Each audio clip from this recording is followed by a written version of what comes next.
আরে কিছু হ্যালো করবে না। বন্ধুরা, সবাইকে ওয়েলকাম। তো সবাই কেমন আছো? ভালো আছো? আমি কিন্তু খুব ভালো আছি।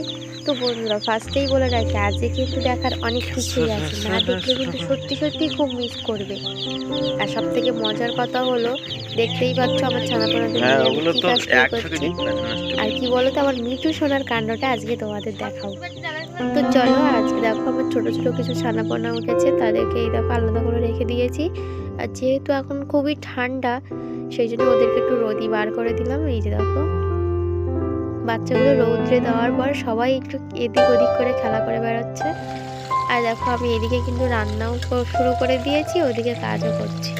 আর আমার সকালে এমনি আজকে খাওয়া খুবই সিম্পল, বেগুন ভাজা, তো দেখতেই পাচ্ছ। আর সাথে ছিল টমেটো, কাঁচা লঙ্কা একসাথে একটু পেঁয়াজ কুচি দিয়ে ভাজা। তো চলো, আর এমনিতেও আমার ছানাপোনাদের খাওয়ার দাওয়ার টাইম হয়ে গেছে, শুধু কি আমাদের খাবার বানালেই হবে? তো সেই জন্য দেখো, ওদেরকে খাবার দেওয়ার জন্য চলে আসলাম। আর ওদের কিন্তু আমি ম্যাশ খেতে দিই, যেহেতু ওরা ছোট্ট বাচ্চা, তার জন্য ছোট্ট ছোট্ট ম্যাশ দিয়ে এই দেখতে পাচ্ছি। আর দেখো, তার মাঝখানে আমাদের দুজনের খাওয়া নিয়ে একটু রোমান্টিক ফটো, তো সেটাও তোমাদের সাথে শেয়ার করলাম। আর এমনিতেও রাত্রে পিঠা তৈরি হয়েছিল, তোমাদের দাদাভাই করেছিল। তো সকালবেলা তোমাদের দাদাভাই পিঠা খাচ্ছিল আর আমার মিঠু সোনাকে দিচ্ছিল, তো আমিও একটু নিয়ে নিলাম।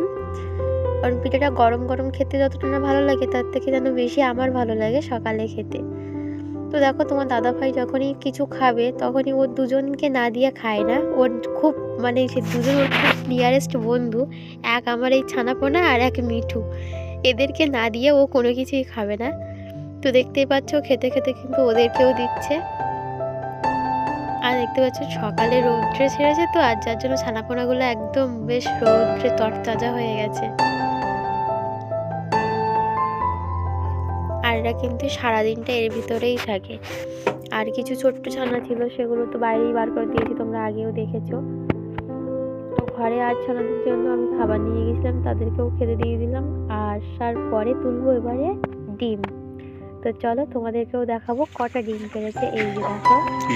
আর আমার কিন্তু ডিম তুলতে বেশ ভালোই লাগে, আর ভীষণ মজা লাগে। তবে একটা জিনিস আমার সাথে সবসময় হয়, এই ডিম তুলে আনার সময় একসাথে যখন অনেকগুলো আনি, পট করে আমার হাত থেকে একটা পড়ে যাবে, গিয়ে সেটা ফেটে যাবে। এটা প্রায় সময় আমার সাথেই হয়। যার জন্য আমাদের দাদাভাই বলছিল, তুমি পাত্র নিয়ে যেতে পারো না। তো দেখো, এবার আমার মিঠু সোনার অবস্থাটা।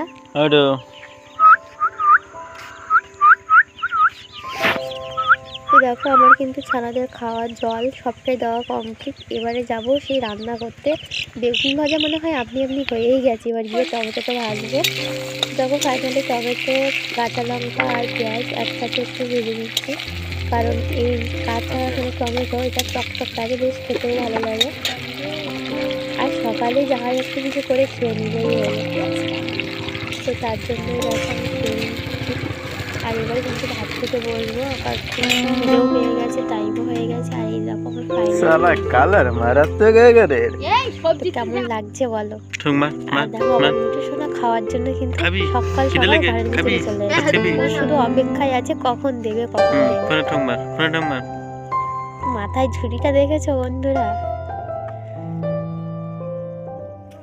তো দেখো, আমরা ভাত খেতে বসে গেছি। আর শীতের সময় কিন্তু রৌদ্রে বসে ভাত খেতে বেশ ভালো লাগে, তো জন্য সকালবেলা আমরা বাইরে বসে চেয়ার নিয়ে রৌদ্রেই ভাতটা খাই। আর সাধারণত গ্রামে এটাই কিন্তু হয় সব বাড়িতেই। আর দেখো, কত বড় লঙ্কা তোমাদের দাদাভাই আমাকে দিচ্ছিল, কিন্তু আমি নেবো না, কারণ প্রচণ্ড ঝাল ওই লঙ্কায়। আর ওই লঙ্কাটা শুধুমাত্র তোমাদের দাদাভাই আর মিঠুই খেতে পারে।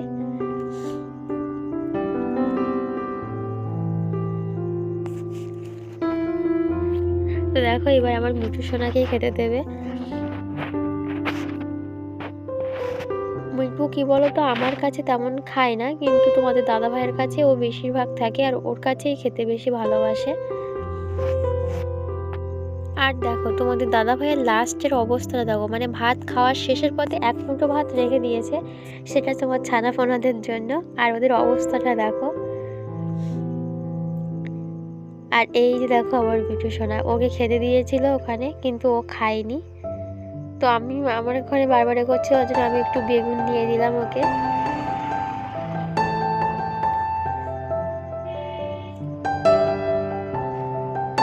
তো তোমাদের এবার একটা মজার জিনিস দেখাবো। আর দেখো কতটা ভাত ও চারিদিকে ছড়িয়ে ছিটিয়ে ফেলেছে। আমার সেই সময় আমি একটু ফোনে কথা বলছিলাম, তো দেখো আমার বোন এসেছিল আমাদের বাড়িতে। আর সেই সময়টা আমার মিঠু সোনার অবস্থাটা দেখো, মানে বারবারই ওকে তাড়া করছিল। আর ও এতটা ভয় পেয়ে গেছে, বারবার ও মানে ব্যাগটা নিয়ে বারবারই ওকে ছড়িয়ে দিচ্ছিল। তো দেখো ঘরের দিকে যেতে বলছিলাম যে তুই ঘরের দিকে যা, আর ও যখনই ঘরের দিকে যাচ্ছিল তখনই উড়ে ওকে আবারও তাড়া করছিল। আর ও না সত্যি খুব ভয় পেয়ে গেছে। তো দেখো এমনি যদি কেউ আসে অচেনা কেউ, তো ও তাকে ওরকমভাবেই তাড়া করতে থাকে। তো আমার বোনের ভয়ের অবস্থাটা একটু দেখো, মনে হয় না ও আর ঘরের দিকে যাবে। আর তারপরে তোমাদের দাদাভাই বললো তুই ভেতরে চলে যা, নাহলে ও এরকমই তো তোকে তাড়াতে থাকবে। তো তার জন্য ও ঘরের দিকেই যাচ্ছিল। তো দেখো ও উড়ে গিয়েই ওকে তাড়াচ্ছে। তো তোমরা দেখতে পেলে ও কিভাবে তাড়া করলো। ও ফের ওখান থেকে আবার চলে আসলো এখানে। তো বন্ধুরা আমি ভিডিওটি তাহলে এখানেই শেষ করছি। সবাই তাহলে ভালো থেকো, পরের ভিডিও তোমাদের সাথে আবারও কথা হবে। আর আমার ভিডিওটি তোমাদের ভালো লাগলে চ্যানেলটি অবশ্যই সাবস্ক্রাইব করো, আর কমেন্ট করে জানাবে কিন্তু তোমাদের কেমন লাগলো। টাটা।